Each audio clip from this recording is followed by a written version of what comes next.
There are moments in life when you realize the noise is gone. No more footsteps in the house, no more random phone calls, no more plans that include your name. It's as if the world keeps turning, just without you. And in that silence, harsh yet revealing, a question begins to surface, one no one wants to ask. What do I do now if there's no one left by my side? Here's the truth. More often than not, old age isn't about loneliness, it's about hidden abandonment. But what you do with that abandonment can make all the difference between growing old waiting or growing old choosing. This video isn't comfort or a pat on the back. It's a direct, firm, and necessary guide for those who are ready to face themselves without filters. Today, I'm sharing 7 keys that will not only help you cope with solitude, but transform it into a power no one can take from you. And here's a heads up. The 7th lesson might completely change the way you see your own worth, even if there's no one else to confirm it. I'm Gabriel, and if you're here, it's not because you're looking for entertainment. You're looking for direction. Stay with me till the end. This isn't a video, it's a wake-up call. Have you ever wondered if this silence around you was always there? But you used to drown it out with busy tasks, other people's voices, the constant noise of obligation? Because when old age arrives and everything that once kept you in motion comes to a halt, what remains isn't emptiness, it's your own voice waiting for you. And yet, it hurts. Because that silence doesn't arrive gently, it comes like a sentence, as if life, after giving so much, were finally collecting the price for having existed for others. This is the first point I want to share with you today. Accept that silence isn't a punishment. It's a doorway to your inner voice.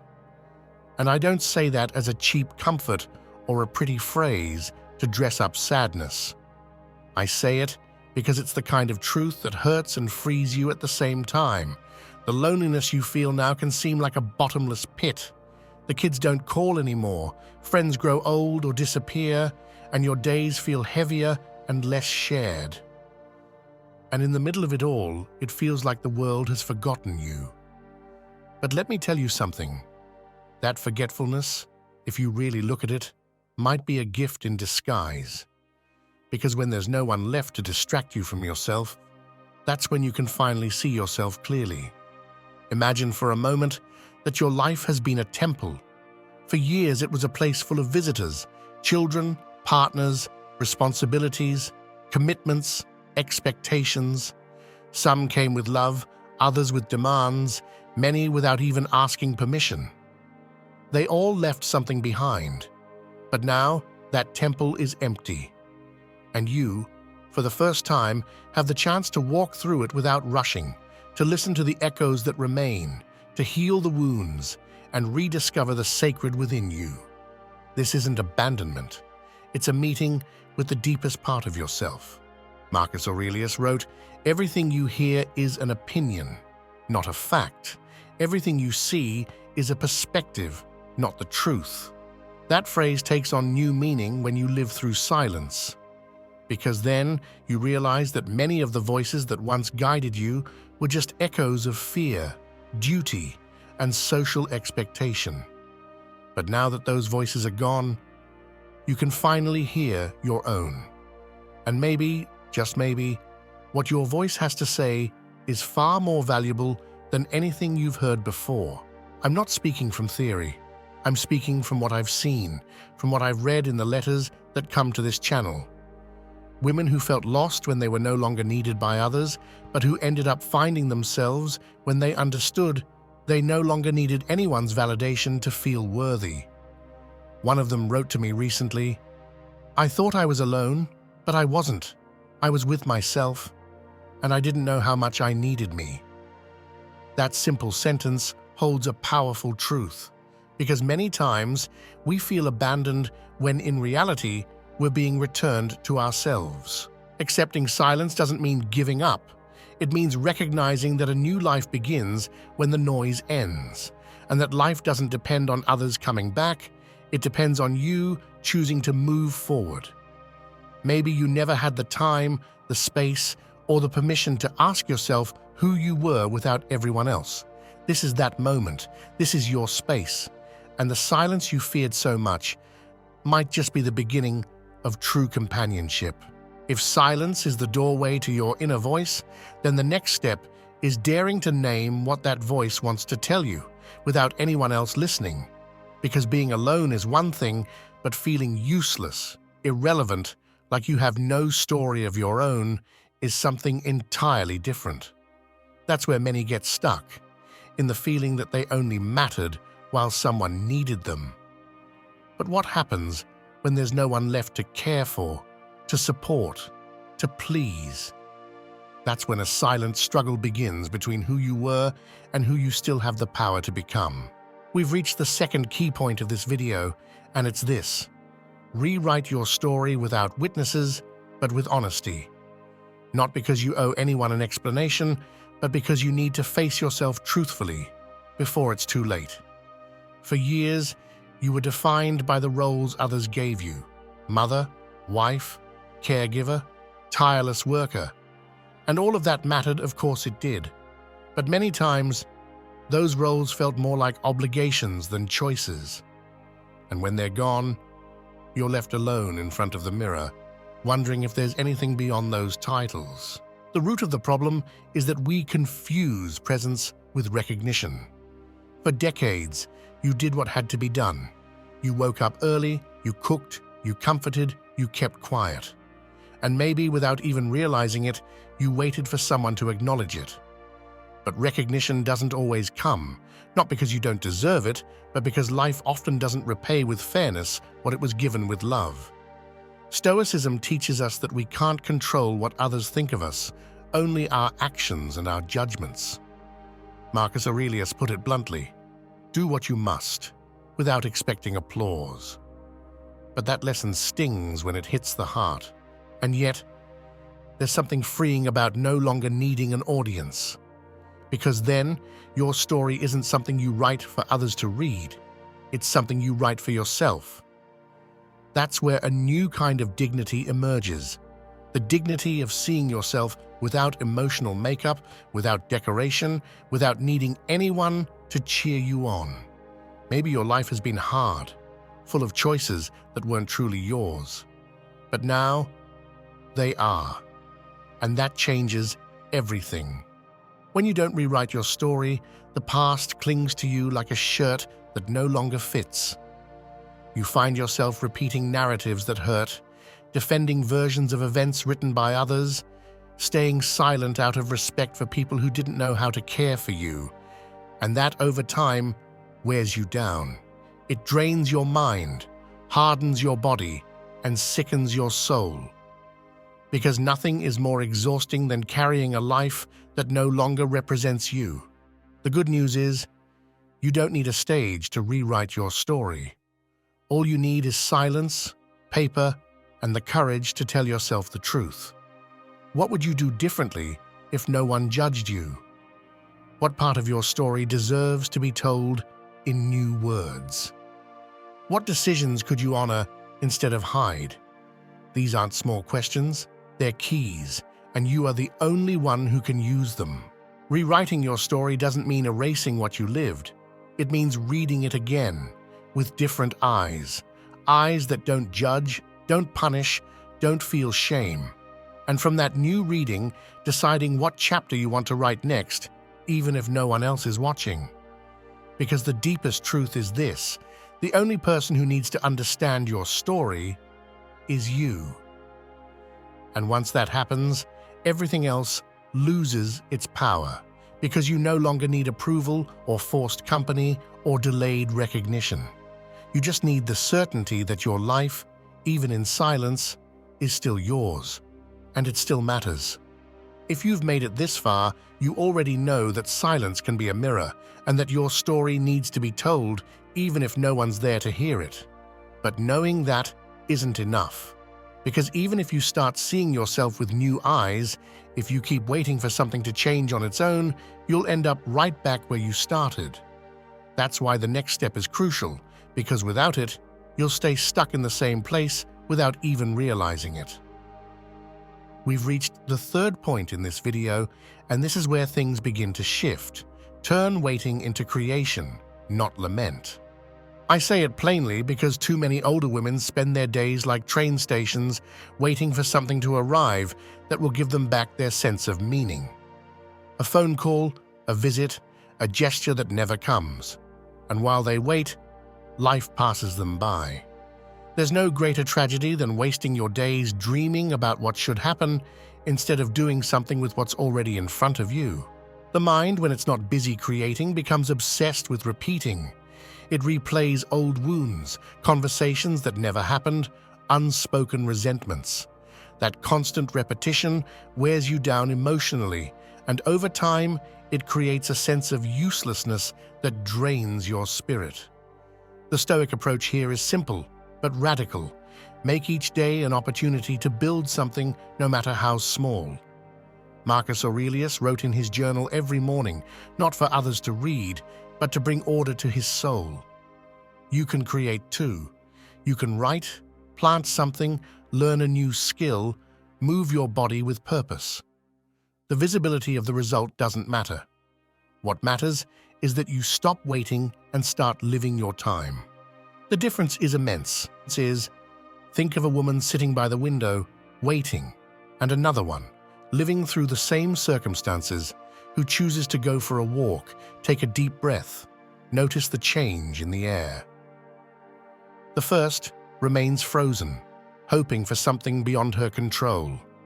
The second moves within her own present. This isn't a metaphor, it's a daily choice. And that choice reshapes how you experience your own existence. Because if you don't give your days direction, your days will end up carrying you aimlessly. The soul needs movement, and that movement doesn't always have to be physical. Sometimes it's enough to read a page that stirs something in you, to prepare a cup of tea as a ritual, to tidy a corner of your home with music in the background.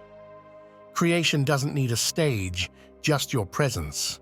If these words have resonated with you, I invite you to subscribe to the channel and hit like. Not to boost numbers, but so this community can keep growing with people who are truly seeking clarity, not comfort. Tell me in the comments where you're watching from and write the phrase, "I stop waiting, I start creating." It's a simple statement, but a powerful one, because whoever writes it is already making a different choice.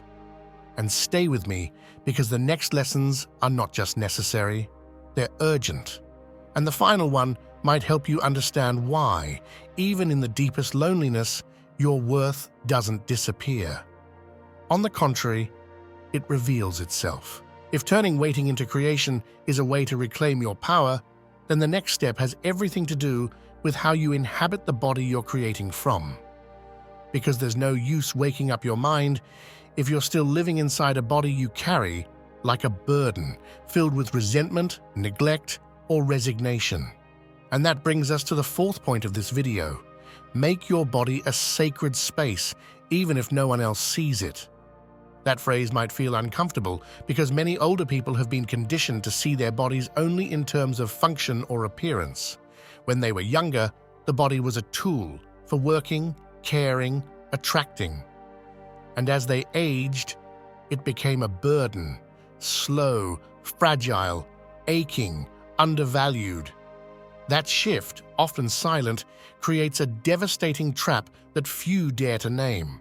The aging body becomes invisible, even to the person living in it. This invisibility doesn't happen overnight. It creeps in slowly. First, you stop looking at yourself in the mirror with intention. Then you start moving only when you have to. You eat whatever's around, sleep poorly, ignore the warning signs. And before you know it, you begin treating your body like a worn-out object, useful only as long as it doesn't bother you. But your body doesn't forget that neglect. It responds with pain, fatigue, disconnection, and most of all, with a deep loss of vitality. Because your body is so much more than a machine. It's the space where you experience the sacred, the simple, the present. The mistake is thinking that taking care of yourself at this stage no longer matters. that since deterioration is inevitable, there's no point in paying attention. But that's a dangerous lie. Not for your vanity, but for your dignity. The body you have today isn't what it once was, of course not, but it's still your home, and every act of respect toward it, how you feed it, how you move it, how you let it rest, is a way of telling yourself, I'm still here, I'm still alive, I still matter. Stoicism never glorified the body, but it didn't dismiss it either. Epictetus saw it as an instrument, something to care for, not worship, but certainly not ignore. That's where the key lies. Caring for your body isn't shallow vanity, it's deep connection. When you fall into the trap of neglecting yourself because it's not worth it anymore, you're sending a destructive message that you only deserve care if others are watching, if others need you, if others recognize you. But you're not here to be seen by others. You're here to inhabit yourself. And if you don't inhabit yourself with respect, tenderness, and commitment, no one else will do it for you. It's not about intense routines, strict diets, or chasing a youth that no longer fits. It's about reconnecting with your body as something sacred, feeling your feet as you walk, the water as you bathe, your breath as you rest, not as automatic motions, but as conscious acts of care. The cost of ignoring this is deep. You don't just suffer physically, you lose that essential connection that gives life meaning. You become a stranger to yourself, and when that happens, sadness grows heavier, the days feel dimmer, your spirit slows down. But if you make your body a sacred space, even if no one else celebrates it, even if no one is watching, then you start to experience a new kind of presence.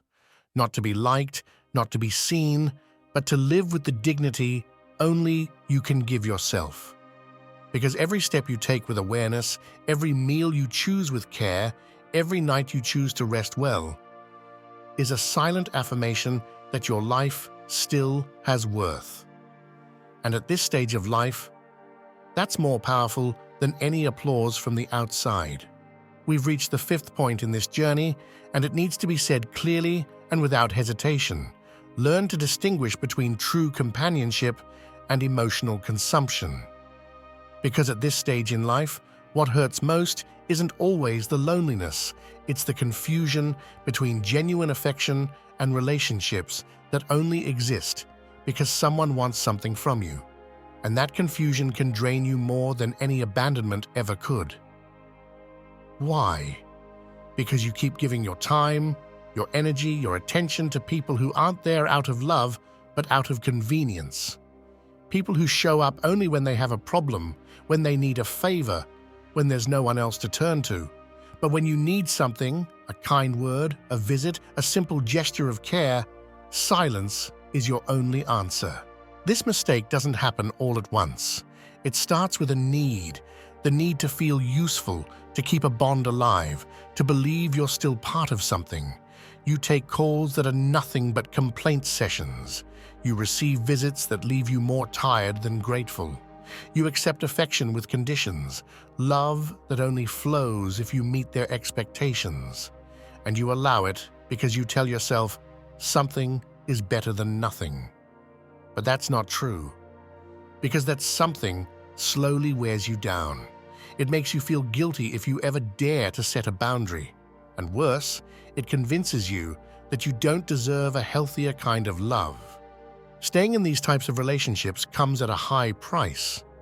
Not just emotionally. It drains your life force. It makes you distrustful. It makes you dependent on people who aren't really choosing you, but using you quietly. And that kind of emotional dependency in later life can be devastating, because you no longer have the same capacity to recover what others take from you. You can't keep giving away the little you have left to people who don't know how to receive it with gratitude. The respect you need won't return until you stop being useful to someone else's agenda. And if you don't break away in time, what you lose isn't just dignity. It's your chance to create a space of your own where you can heal. Now, changing this isn't easy, but it's possible. And it starts with one truth. You deserve mutual relationships, not one-sided contracts dressed up as love. You're not here to rescue anyone. You're not obligated to keep holding up relationships out of fear of being alone. Because true solitude, the kind you choose in peace, will always be more dignified than a manipulative kind of company. The mindset you need is simple. Your time, your attention, and your energy are sacred.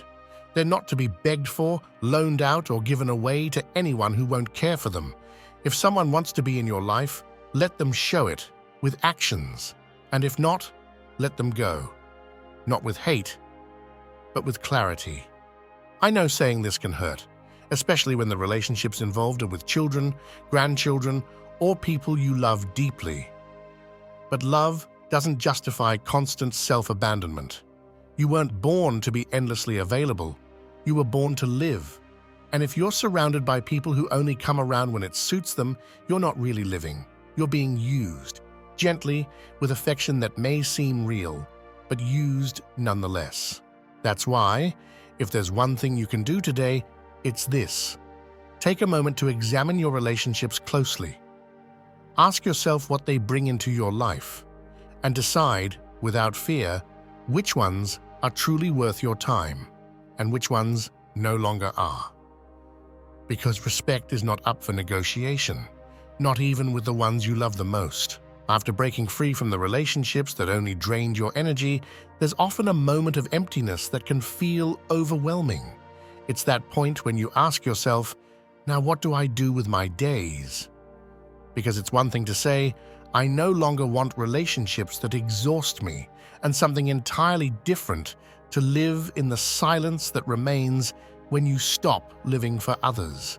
This is where many older adults get stuck. They cut out the toxic, but they don't know how to fill the space it leaves behind. That's why we've come to the sixth point in this video. Create rituals that ground you in the present and give meaning to your days. And I'm not talking about empty routines just to kill time. I'm talking about intentional acts that restore your sense of control, that remind you each day can have a center, a rhythm, a purpose. Picture this for a moment. You wake up one morning, and instead of checking your phone to see if someone messaged you, you sit quietly with a warm cup of tea in your hands. No rush. No need to please anyone. Just you, your breath, and the chance to begin the day with an act that belongs to you. Then you go for a walk, not because there's something to do, but because you choose to feel your body move, to look at the sky, to notice time passing like a flower, slowly opening. And just like that, what could have been another ordinary day becomes a rooted one. Because that's what a ritual is. An action repeated with awareness, with meaning, with presence. The trap is believing that if no one sees what you're doing, then it doesn't matter. But that belief has misled you for far too long, living to be seen, to be approved of, to justify your existence through usefulness or companionship. And now, when no one is asking anything of you, you feel lost. But that's where your true freedom can begin.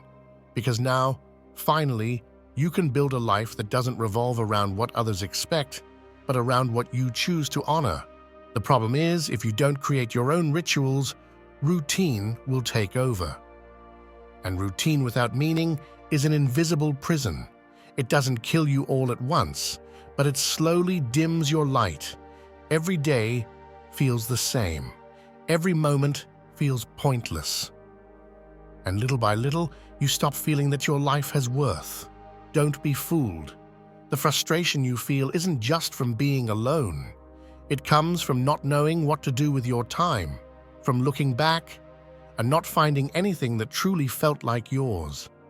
It comes from filling your days with lifeless tasks, without soul, without direction. That's why you need to build something different, something that doesn't depend on someone visiting or calling. Something you can do each day as a sacred act.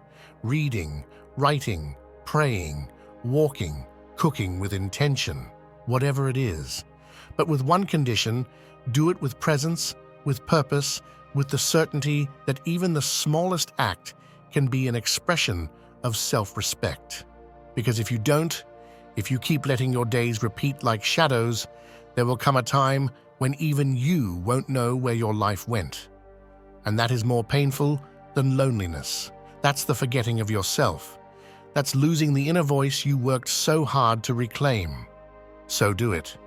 Create a small altar, symbolic or real, where each day you remind yourself that you're alive, that you deserve direction, and that you don't need an audience to live with purpose. Because if you don't choose the meaning of your days, someone else, or emptiness itself, will choose it for you. And you weren't born to be a spectator. You were born to live fully, even if no one claps, even if no one sees it, even if only you know that each morning something sacred is waiting for you in the form of a simple act, repeated with intention. That is what it means to live, and that is still yours to claim. If you've made it this far, you already know that every daily gesture can become a ritual of presence.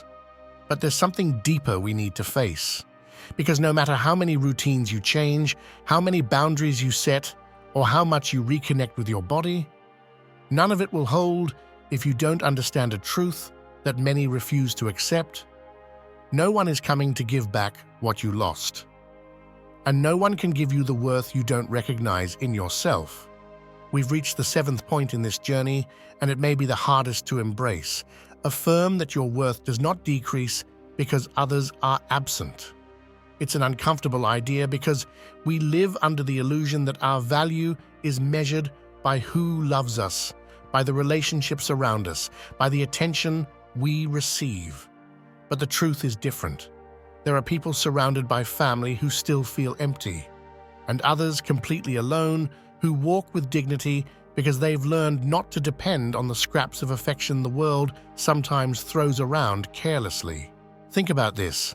How many times have you felt like you mattered less because no one was reaching out, because the phone didn't ring, because your children are far away, or your friends have faded? How many times have you told yourself you're no longer useful, no longer important, that there's no place for you anymore? That narrative is slow poison. It seeps into your mind like a constant whisper, and if you don't confront it head-on, it will shape your identity. But you are not what you lack. You are what you choose to do with what you have. You are not absence. You are the presence you decide to be, even in silence. And that choice can't be delegated, delayed, or expected from others. It's yours, right now. Real transformation begins when you stop looking for outside justification for what you feel. When you realize that what hurts isn't just what happened, but what you choose to relive every day through your thoughts, your actions, your excuses. Stoicism doesn't offer cheap comfort, it offers truth. And the truth is this: if you're waiting for someone else to restore your worth, you'll be waiting forever. But if you choose to affirm it yourself, even if your voice shakes, even if no one notices, then you start walking from a different place. From a center that doesn't break with abandonment or indifference, a center that says, I am stoic, and my worth does not depend on who stays or who leaves. Maybe the world won't return what you gave. Maybe no one will fix what hurt.